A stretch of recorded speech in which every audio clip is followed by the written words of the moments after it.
जय माता दी। माता दुर्गा की कृपा आप पर और आपके पूरे परिवार पर सदा सर्वदा बनी रहे। अब मैं आज आप लोगों को सुनाने जा रही हूँ श्री गणेशाय नमः, श्री दुर्गाय नमः।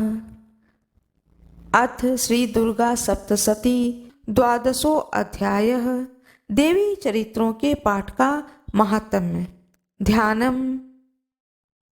मैं 3 नेत्रों वाली दुर्गा देवी का ध्यान करता हूँ। उनके श्री अंगों की प्रभा बिजली के समान है। वे सिंह के कंधे पर बैठी हुई भयंकर प्रतीत होती हैं। हाथों में तलवार और ढाल लिए अनेक कन्याएं उनकी सेवा में खड़ी हैं। वे अपने हाथों में चक्र, गदा, तलवार, ढाल, बाण, धनुष, पाश और तर्जनी मुद्रा धारण किए हुए हैं। उनका स्वरूप अग्निमय है तथा वे माथे पर चंद्रमा का मुकुट धारण करती हैं। देवी बोली देवताओं से, हे देवताओं, जो एकाग्र चित्र होकर प्रतिदिन इन स्तुतियों से मेरा स्तवन करेगा, उसकी सारी बाधाएं मैं निश्चय ही दूर कर दूंगी। जो मधु कैटवध का नाश, महिषासुर का वध तथा शुंभ निशुंभ के संहार के प्रसंग का पाठ करेंगे तथा अष्टमी, चतुर्दशी और नवमी को भी एकाग्र चित्र होकर भक्ति पूर्वक मेरे उत्तम महात्म्य का श्रवण करेंगे, उन्हें कोई भी पाप नहीं छू सकेगा। उन पर पाप जनित आपत्तियां भी नहीं आएंगी। उनके घर में कभी दरिद्रता नहीं होगी। उनको कभी भी प्रेमी जनों के विछोह पर कष्ट भी नहीं भोगना पड़ेगा। इतना ही नहीं, उन्हें शत्रुओं से, लुटेरों से, राजा से, शस्त्र से, अग्नि से तथा जल की राशि से भी कभी भय नहीं होगा।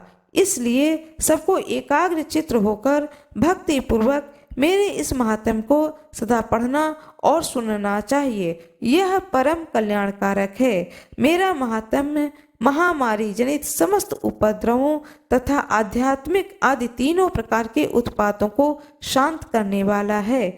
मेरे जिस मंदिर में प्रतिदिन विधि पूर्वक मेरे इस महात्म्य का पाठ किया जाता है अथवा सुना जाता है, उस स्थान को मैं कभी भी नहीं छोड़ती हूँ। वहाँ सदा ही मेरा सन्निधान बना रहता है।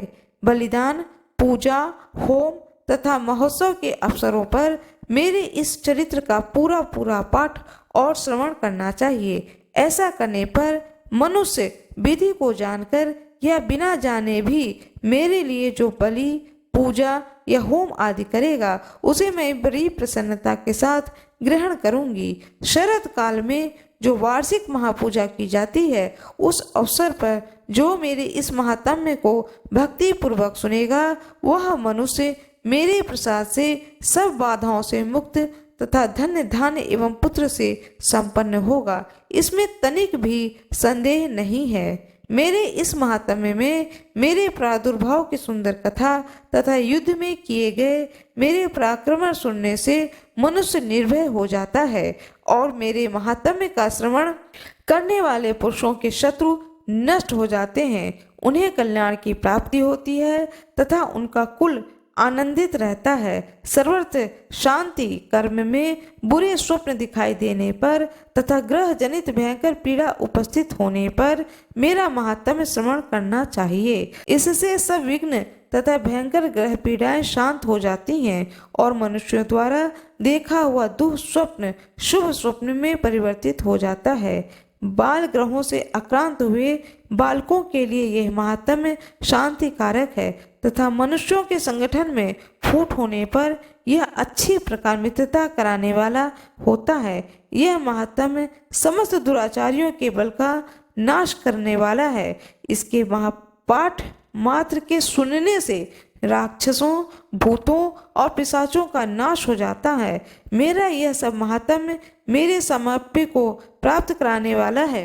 पशु, पुष्प, अर्ध, धूप, दीप, गंध आदि उत्तम सामग्रियों द्वारा पूजन करने से, ब्राह्मणों को भोजन कराने से, होम करने से, प्रतिदिन अभिषेक करने से, नाना प्रकार के अन्य भोगों का अर्पण करने से तथा दान देने से आदि से 1 वर्ष जो मेरी आराधना की जाती है और उससे मुझे जितनी प्रसन्नता होती है उतनी प्रसन्नता मेरे उस उत्तम चरित्र का एक बार श्रवण करने मात्र से हो जाती है। यह महात्म्य श्रवण करने पर पापों को हर लेता है और आरोग्य को प्रदान करता है। मेरे प्रादुर्भाव का कीर्तन समस्त भूतों से रक्षा करता है तथा मेरा युद्ध विषयक चरित्र दुष्ट दैत्यों का संहार करने वाला है। इसके श्रवण करने पर मनुष्यों को शत्रु का भय नहीं रहता है। देवताओं, तुमने और महर्षियों ने जो मेरी स्तुतियां की हैं तथा ब्रह्मा जी ने जो स्तुतियां की हैं वह सभी कल्याण में बुद्धि प्रदान करती हैं। वन में, सूने मार्ग में अथवा दावानल से घिर जाने पर, निर्जन स्थान में, लुटेरों के दाव में पड़ जाने पर अथवा शत्रुओं से पकड़े जाने पर अथवा जंगल में सिंह, व्याघ्र या जंगली हाथियों के पीछा करने पर, कुपित राजा के आदेश से वध या बंधन के स्थान से ले जाने पर अथवा महासागर में नाव पर बैठने के बाद भारी तूफान से नाव के डगमग होने पर और अत्यंत भयंकर युद्ध में शस्त्रों का प्रहार होने पर अथवा वेदना से पीड़ित होने पर कि बहुना सभी भयानक बाधाओं के उपस्थित होने पर जो मेरे इस चरित्र का स्मरण करता है वह मनुष्य संकट से मुक्त हो जाता है। मेरे प्रभाव से सिंह आदि हिंसक जंतु नष्ट हो जाते हैं तथा लुटेरों और शत्रु भी मेरे चरित्र का स्मरण करने वाले पुरुष से दूर हो जाते हैं। ऋषि कहते हैं, यूं कहकर प्रचंड पराक्रमी भगवती माता सब देवताओं के देखते देखते वहीं अंतर ध्यान हो गईं। फिर समस्त देवता भी शत्रुओं के मारे जाने से निर्भय हो पहले की भांति यज्ञ भाग का उपभोग करते हुए अपने अपने अधिकार का पालन करने लगे।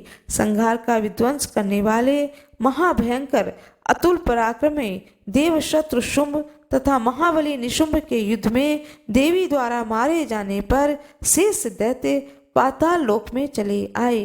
हे राजन, इस प्रकार भगवती अंबिका देवी नित्य होती हुई भी पुनः पुनः प्रकट होकर जगत की रक्षा करती हैं।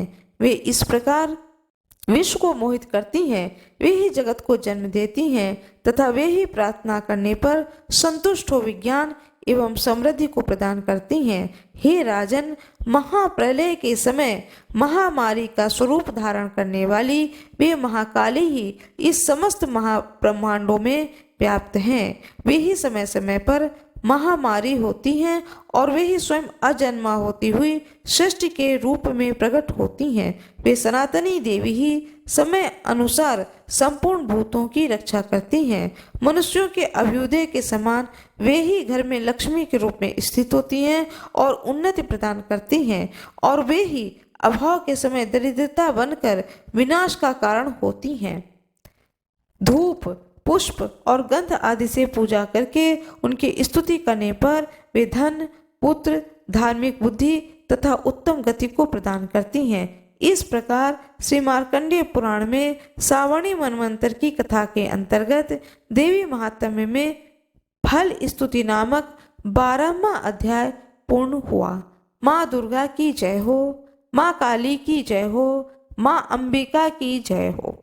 मेरा ये वीडियो यदि आप लोगों को पसंद आया तो कृपया लाइक जरूर कर दीजिएगा, चैनल को सब्सक्राइब कर दीजिएगा जिससे कि ज़्यादा से ज़्यादा लोग इस कथा को सुन सकें। माता रानी की जय हो, भोले बाबा की जय हो।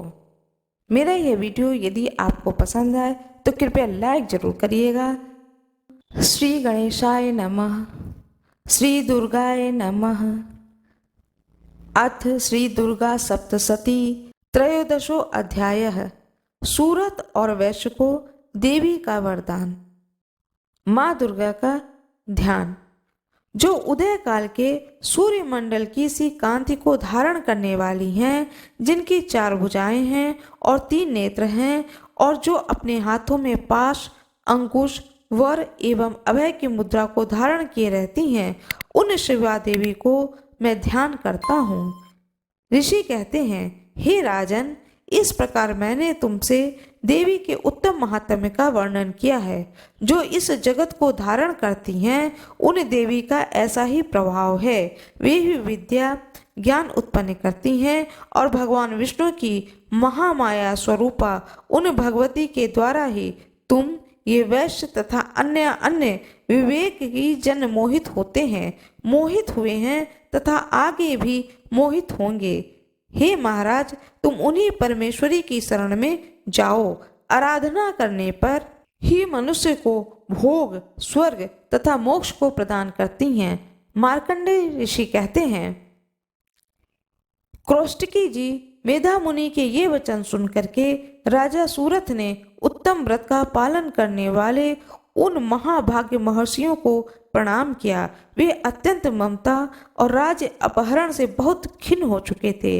हे महामुने, इसलिए विरक्त होकर वे राजा तथा वैश्य तत्काल तपस्या को चले गए। वे जगदम्बा के दर्शन के लिए नदी के तट पर रहकर तपस्या करने लगे। वे वैश्य उत्तम देवी सूक्त का जप करते हुए तपस्या में प्रवृत्त हुए।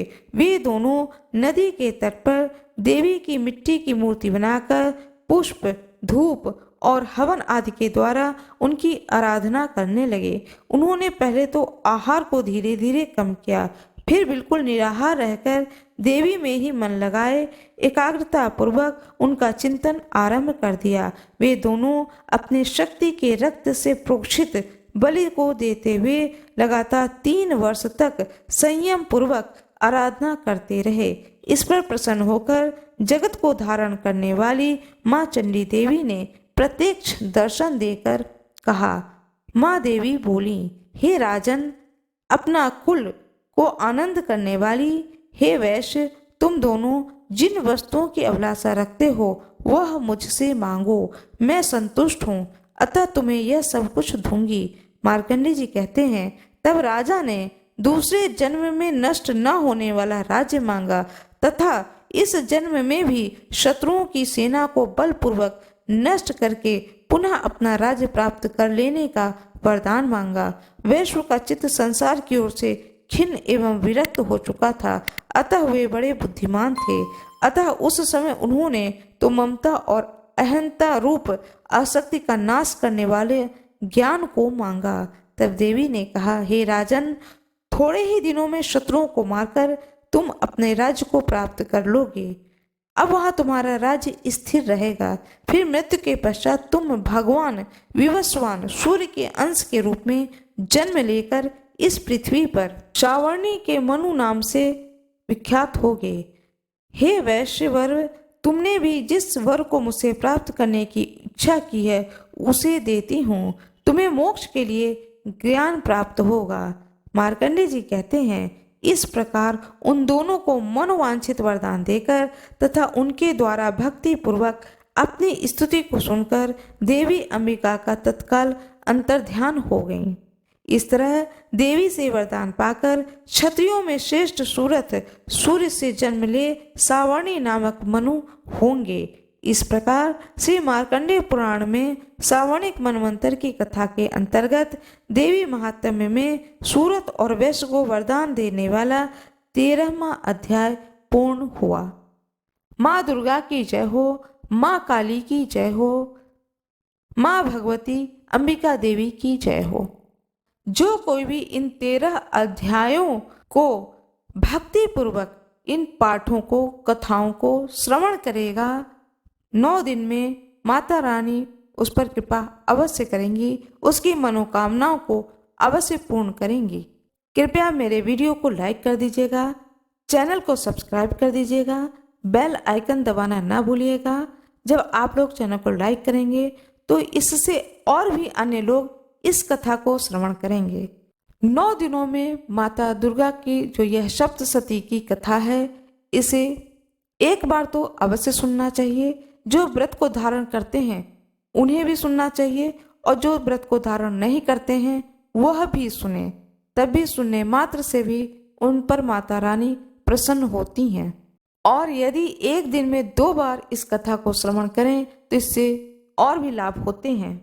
मेरा यह वीडियो यदि आप लोगों को पसंद आया तो कृपया लाइक जरूर कर दीजिएगा, चैनल को सब्सक्राइब कर दीजिएगा, जिससे कि ज़्यादा से ज़्यादा लोग इस कथा को सुन सकें। माता रानी की जय हो, भोले बाबा की जय हो। मेरा यह वीडियो यदि आपको पसंद आए तो कृपया लाइक जरूर करिएगा, चैनल को सब्सक्राइब करिएगा, बेल आइकन दबाना ना भूलिएगा। धन्यवाद।